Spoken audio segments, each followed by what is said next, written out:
If you run into anything that's, because the most important thing in running a game is the pacing. The imagery is important too, but you're either good at that at the moment or you're not so good at that at the moment, and that, your ability to tell a good story will develop. But if you're brand new, the most important thing is the pacing. And so if you have a rules question, don't let things break down into people taking a look through rule books to try and help you find an answer.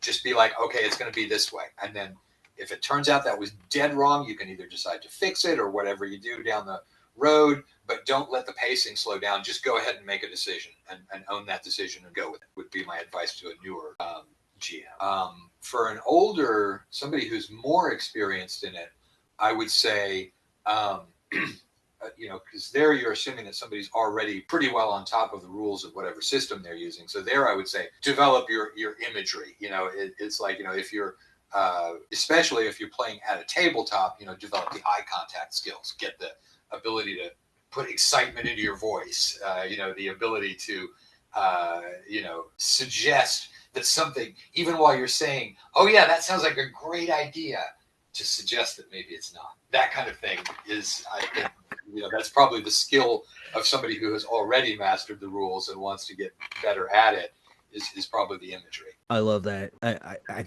those pieces, I feel like both of those are great.